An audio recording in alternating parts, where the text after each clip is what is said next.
na sa ating pong paglilingkod sa ating dakilang Diyos na anuman po ang mangyari, kinakailangan tayo po ay magkatulad. Sa naging buhay ni Job, ito po isang halimbawa na pinagkaloob ng ating Diyos na banal, Diyos na makapangyarihan, na hindi biro-biro ang kanyang naranasan. One day, 10 anak ang nawala sa kanya. Lahat ng kanyang ari-arian, siya po ay nagkaroon ng kahirapan sa buhay.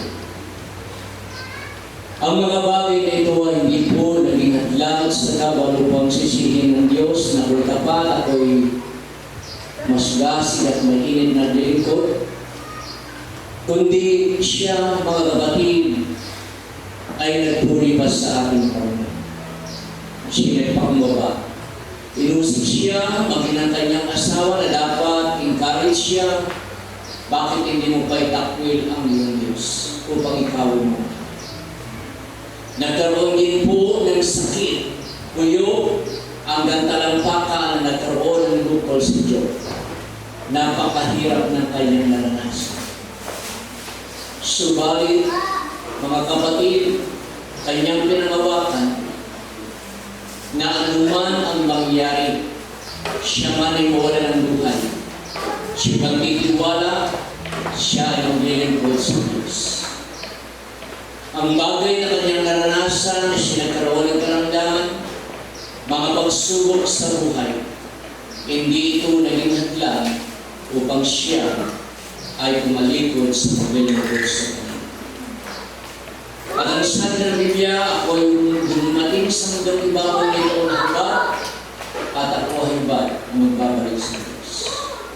So kaya, in-encourage tayo ng ating beloved preacher din po na kapwa ang gagawa, na kumantin po ay nag-encourage sa inyo na tayo lahat ay dumaranas ng mga iba't ibang mga pagsubok, problema, paghihirap, kawalan. Subalit hindi hanggang yan upang tayo iminto, upang tayo tumalikod, upang tayo manulupay, upang tayo wala sa kamay ng ating Diyos ng kapangyarihan. Kundi ito ang maging stepping stones upang tayo ay magtiwala sa ating Panginoon.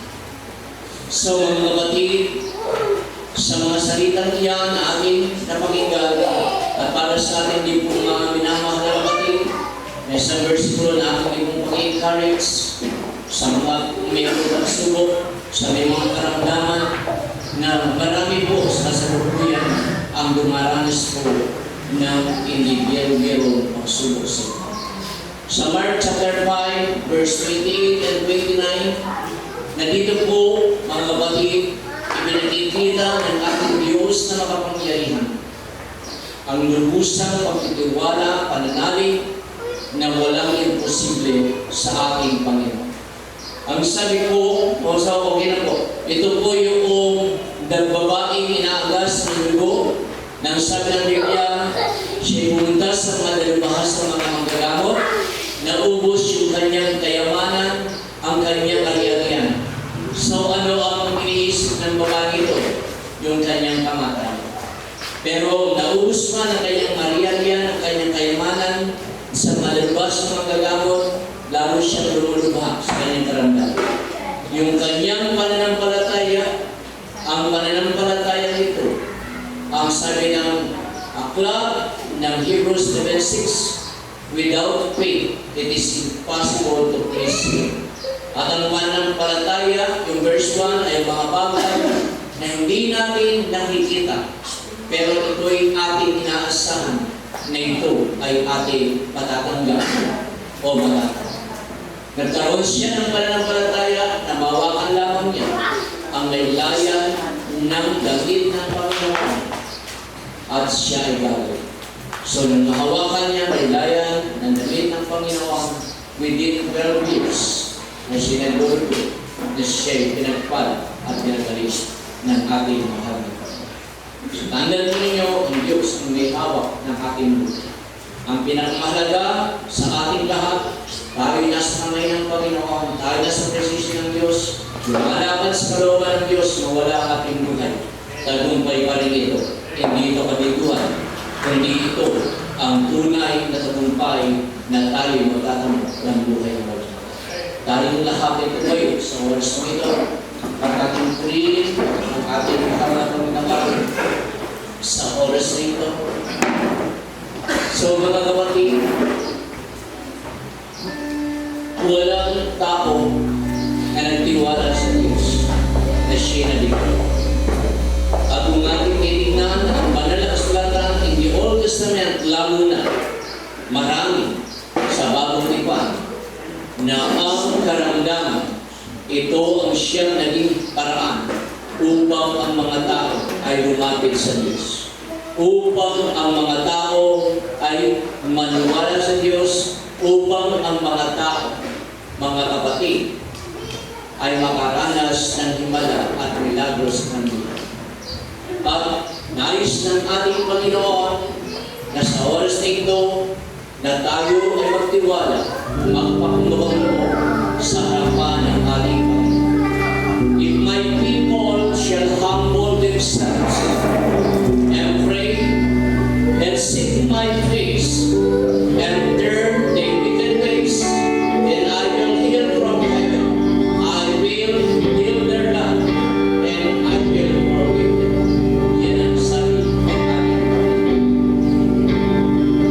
Kung ang aking bayan na tinatawag sa aking pangalan ay magpakumbaba at manalangin at naligdan ang kanilang mga kasalanan, sila'y aking lilingin, sila'y aking palatawarin at pagkagalawin, bakit ang kanilang lupain. Buksan mo ang iyong mata, di ba nakatayo ka pa? Alam ng Diyos, kaibigan, kasama mo siya. Kung nag-poster ka, kung nag-poster sa harapan, Ayaw siya ay dalangin at Huwag kang mapapagod, lalayo ang hihina. Gagamitin ka pa ng Diyos, mahal ka niyang lubos. Huwag kang bibigay, ayaw magsasawa. Huwag kang mapapagod, lalayo ang hihina. Huwag mawawala ng pag-asa, darating din ang umaga. Kasama mo siya.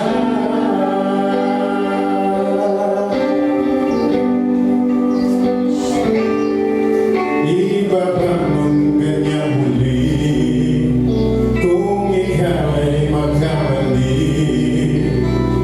Itatayo ka niya sa tuwing magharap.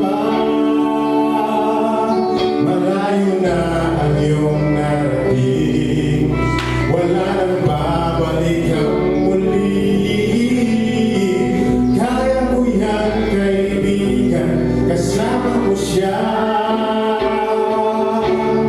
Huwag kang bibigay, ayaw magsasawa. Huwag kang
sa amin ng kalakasan.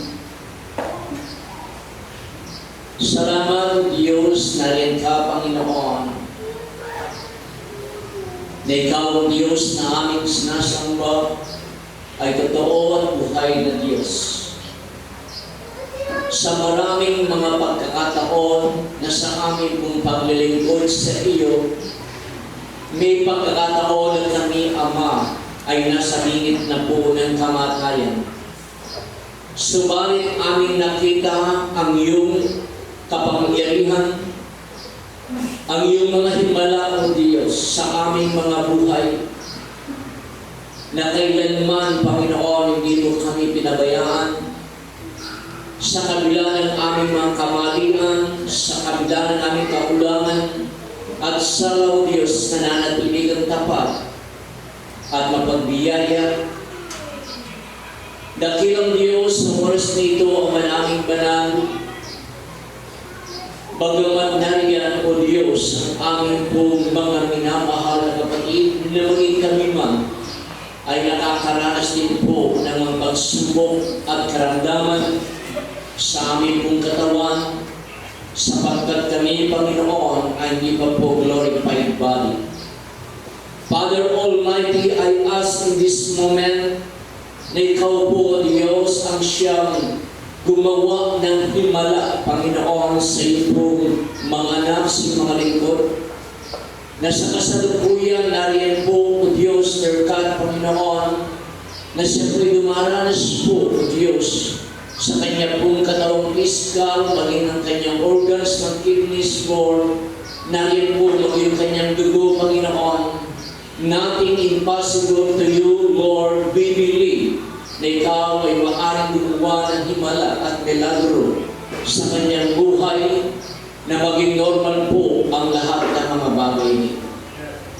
Dakilang Diyos, ito po'y maging kaparaanan upang maluwalhati, O Diyos, at mapuri ang iyong dakila at banal mong pangalan.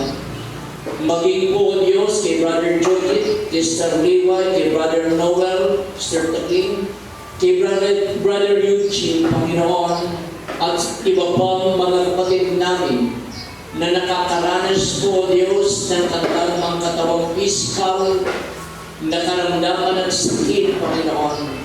Ikaw ang Diyos ng himala, ikaw ang Diyos na siya maaaring makapagbigay ng milagro at himala sa lahat ng uri ng karamdaman at sakit na kanila pong nararamdaman. Nariyan po, Diyos, ang complete healing ang sinigawan po ninyo sa kanila upang patuloy, O Diyos, na mapaglingkod po sa iyo, upang gamitin mo, Panginoon, ayon po sa iyo pong banal na kalooban. Every one of us, Father Almighty, kami po'y patuloy mong palakasin, Panginoon, patuloy mong bigyan, O Diyos, ng kaaliwan kapag kami, O Diyos, ay nalulumbay. At nariyan, Panginoon, maging ang bawat mga kapatid namin, nariyan, O Diyos, na kung saan sa ganitong sitwasyon, nariyan po na maaaring makaranas ng pangamba, makaranas po ng takot, kaligaligan, Panginoon, na maaaring gawa ng kaaway, upang maapektuhan ang kanilang pong kaisipan at pananampalataya. Destroy the works of the devil, Panginoon. Anuman ang mga bagay nito, Diyos, na kanyang lalang, Panginoon, ay aming sinasaway, aming minawasa sa makapangyarihang pangalan ng aming Panginoon Yesus. Dakilang Diyos, ang bawat isa na ilalim ng iyong kapangyarihan, lukubin ay iyong banal, at ayaan mo na iyong Espiritu Santo, Ama, ang siyang malaya, makakilos sa bawat buhay ng iyong mga anak, maging sa iyong iglesia. Maging si Brother Sonny, di po, kanyang katawan, piskal, Panginoon, lalo kanyang braso, at nariyan po, Panginoon, Father Almighty, complete healing po ang siyang igawad po din sa Kanya upang patuloy din po ninyo siyang magamit po Diyos sa iyo pong mananagawain, Panginoon. Dakilang Diyos, nagpapasalamat po kami. Nariyan ka, Panginoon, na anumang oras na ikaw ay aming nalalapitan, na ikaw ay aming pong inaasahan mo Diyos na sa bawat sandali ng aming buhay, nariyan ka na ikaw ay available, Panginoon, at nariyan mo dakilang Diyos ang lahat ng iyong mga anak. Ang bawat isa narito, i-bless mo po, Panginoon, at patuloy na maranasan ang peace of mind, ang kapayapaan, ang kagalakan mo, Diyos, at ang iyong biyaya at pagpapala na spiritual, Panginoon, physical, financial, material, ang siyang igawad po ninyo sa inyo pong mga anak, Panginoon. Ngayon din po, anuman ang kanila po mga kahilingan at mga kahilingan sa oras na ito ang magbanal. Ikaw po ang siyang kaloob upang malubos ang kanila pong kagalakan. Dakilang Diyos, manatili po ang kapayapaan sa dami ito, mag-isa aming mga kapitbahay, at nariyan, Panginoon, lahat ng aming mga kahilingan ito, Diyos, ay amin na pong inangkin na mayroong pong katugunan, na mayroong kasagutan, na mayroong pananampalataya at pagtitiwala, at nariyan na mayroong pasasalamat. Sa pangalan ni Jesus, sa pangalan ni Jesus, Amen at Amen. So, balik tayo po sa prayer. Narito po yung masayang awitin na ating pong ihandog para sa ating mahal na Panginoon sa oras ng ito.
Hindi tayo matulog.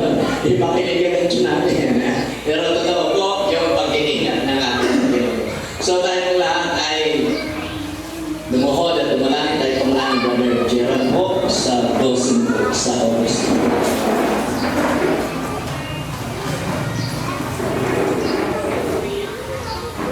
O Lord God Jesus, na aming Diyos, na nag-iisang Diyos, aming Hari, maglilikha, tagapagligtas. Lord, pinupuri namin po kayo at sinasamba sa Espiritu at katotohanan ng Lord God. Naliligas po ninyo pong infinite po yung pong love, grace, at mercy, Lord God. Purihin po kayo. Kami po nagpapasalamat po sa oras na ito, sa katigampayan po ng inyong pong banal na gawain, O Lord, na noong pong pasimula ay kami po yung ibinako dito sa Napayapat Ligtas, na sa aming pong pag-gising, ang aming pong mga body parts ay nagpa-function po ng maayos, na kami po malakas na nakarating dito, O Lord God. At kami po ay nagpapasalamat sa mga nakaraos na ito ng inyong pong banal na gawain. Naging peaceful po ang inyong pong banal na service, Lord God Jesus. Kami po ay nagpapasalamat sa mga kapatid po namin na inyong pong kinocomfort, Lord God Jesus, na mga miracles po na inawal po sa kanila, Panginoon Jesus. Kayo pong bigay ng lakas po sa kanila, Lord God, especially po sa spiritual na blessing po, Lord God Jesus. Lord, salamat po sa aming pong narinig na mensahe po ninyo. Nawa po ito aming pong i-apply po sa aming araw-araw na pong umuhay, na kung ito'y pagtiwala po sa inyo ng po, Lord God. Sa gana namin po sarili, wala po kami magagawa. Kayo pong lahat ng nagbigay ng lahat ng buhay sa amin, Lord God, nagbigay ng skill, nagbigay ng knowledge, Lord God, at ito'y po yan dapat na ibalik po sa inyo, Lord God Jesus. Ibalik po namin sa inyo kung kapupuri at kasasamba, Lord God. Wala po kami maasahan kundi po kayo, Lord God. Kaya, Lord, kami pinagtitiwala. Ito po, it's easier said than done, Lord God. Napakadali pong sabihin, pero napakahirap gawin. Pero dahil po sa inyo pong Espiritu, magagawa po namin ito, Lord God Jesus. With your help, we can do this, Lord God. Kami po yung hingin ng patuloy na kalakasan, Lord God, sa mga pagsubok, Lord God, kayanan po namin ito. Yung pangangailangan po namin, financial, sa material na pagpapala na material na needs, Lord God, kayo pong patuloy na magbigay nito at lamang po sa spiritual na pagpapala, Lord God Jesus. Lord, at sa kung paano po kami pinarating na Payapat Ligtas, ano po yung humingi ng guidance over protection sa aming pong pag-uwi, Lord God, na matandaan po namin ang mga mahal sa buhay at dito po, Lord, ay iwan niyo po ang kapayapaan sa barangay Tinan po, Lord God, at maging peaceful po ang lugar na ito, Lord God. At kayo po mangawak ng aming mga gulungan na nabela ng aming mga sasakyan, Lord God. So yun pong atas na pupulit, pasalamat, Lord God. In your name, Lord God Jesus, in Jesus' name. Amen. Yes po, ang ating buong bawat isa sa pangalan ng ating Panginoong Yesus at ang biyay pagpapala ng Diyos, ang kapayan ng Diyos at ang Espiritu Santo ay sumating lahat. God bless you all and to God be all the glory.